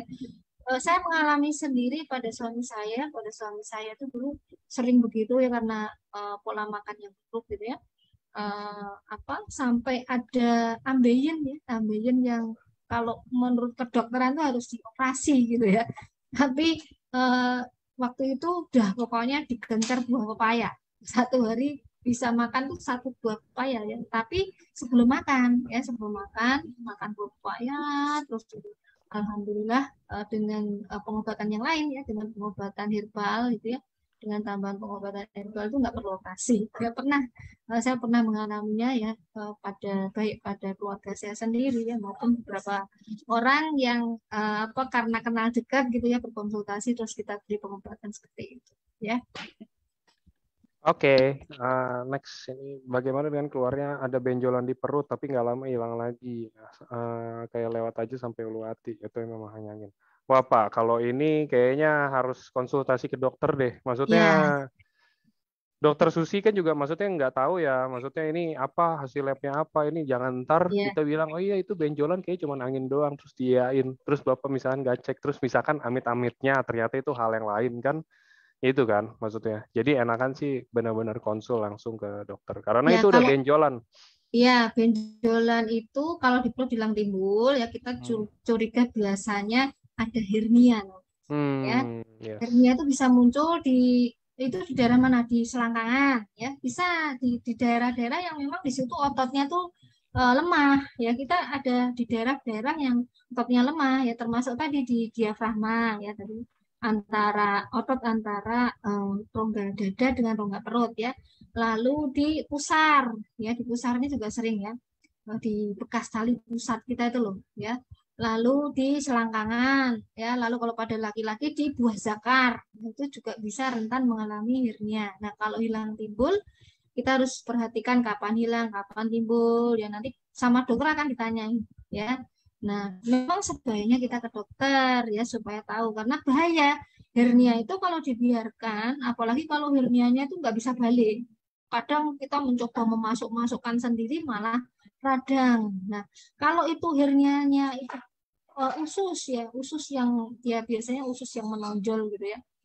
Itu bisa bahaya, bayangkan ya ususnya jadi mati ya karena apa namanya terjerat oleh otot misalnya. Ya, maka sebaiknya periksa ya. Bisa ke eh, dokter bedah ya bisa atau ke apa dokter internis dulu lah ya supaya kadang kan kita takut nih kalau dokter bedah nanti tahu-tahu dibedah aja gitu ya padahal tidak juga ya jadi dokter bedah mau bedah tuh pasti ada indikasi-indikasi dari hasil pemeriksaannya lah ya jadi jangan berpikir wah nanti kalau saya langsung ke dokter bedah nanti langsung dibedah dong gitu ya enggak ya ya Oke, ini kita masuk ke beberapa terakhir. Mau tanya kalau ada penderita prostat. Prostatnya apa nih, Bu? Kalau boleh tahu, ini cuma penderita prostat. Kenapa kalau malam tidur harus bangun? Maksudnya kenapa kalau penderita, let's say kita bilang ada gangguan di prostat ya dok, apakah ada hubungannya dengan haus pada malam hari dan mulutnya kering gitu kayak nggak ada produksi ludah gitu loh dok, air liur? ya sebetulnya tidurnya pakai AC ya Kayaknya sih pakai sih dok harusnya. ya Harus. bisa juga karena sering di ruang ber-AC kita dehidrasi kadang nggak sadar ya. Apalagi Yes. orang tua ya itu sering jadi mungkin nggak bukan sama prostat ya. Kalau prostat sendiri itu sebenarnya karena rangsang dari hormonal ya. Apalagi pada orang-orang yang sudah tua itu ya biasanya umur-umur sekitar 60 ke atas ya. Nah, tapi memang kita harus perhatikan bahwa kalau ada gejala gangguan air kencing gitu ya, kencingnya kurang lancar, kering kencingnya seperti tersendat-sendat. Nah, itu kemungkinan ada prostat, ya pembesaran prostat. Pembesaran prostat itu bisa karena apa hanya sekedar yang jinak-jinak saja atau yang ganas ya, maka harus periksa. Kemudian untuk masalah tadi haus dan mulut kering tadi ya, kita bisa cek kemungkinan eh, gejala yang lainnya apa. Biasanya apa ada gejala penyertaan saya gampang lapar gitu misalnya. Kalau ada gampang lapar, gampang haus, sering kencing, nah itu curiga malah apa diabetes ya, maka eh, harus cek semuanya, general check up ya, agar tahu sebetulnya ini karena apa ya. Kemudian eh, evaluasi diri ya, pola makan kita gimana, pola minum kita gimana, dan sebaiknya kalau tidur, kalau kita pakai AC ya, eh, harus cukup minum air ya, harus cukup minum air, harus menggunakan suhu yang sesuai suhu tubuh kita ya, jadi jangan terlalu dingin ya, gunakan suhu sekitar 26 ya, 26, buka dulu enggak apa-apa. Jadi misalnya kita mau tidur jam 9 malam ya kan. Nah, sebelum itu udah dinyalakan. Ya, sebetulnya kalau dengan suhu 26 tuh mau seharian, listriknya sama aja kok. Dibanding misalnya kalau langsung kita setel 16 derajat Celcius. Ya, jadi lebih ngirit kalau kita setel suhunya 26, ya, tapi dari jauh-jauh sebelum kita tidur, sebelum ruangan itu dipakai. Ya, jadi buka dulu semua sirkulasi udara supaya sirkulasi udara kamar itu baik gitu ya. Kalau perlu ada exhaust fan ya pakai exhaust fan ya, supaya sirkulasi udara bertukar dengan baik, dan gunakan pelembab ya, pelembab udara, bisa pakai essential oil ya, bisa menggunakan diffuser, oil diffuser ya. Tuh mungkin cukup banyak yang saya jawab ya. Ya, yes. Dan Oke, mungkin kalau untuk kanker apakah bisa? Kalau untuk kanker, ya mungkin kita banyak testimoni untuk kanker dan tumor, tapi kita nggak bisa nyembuhin yang benar-benar plek. Oke, saya kanker, saya konsumsi utsu aja gitu kan, karena kata dokter Susi ada probiotiknya, terus mau sembuh, nggak bisa begitu juga.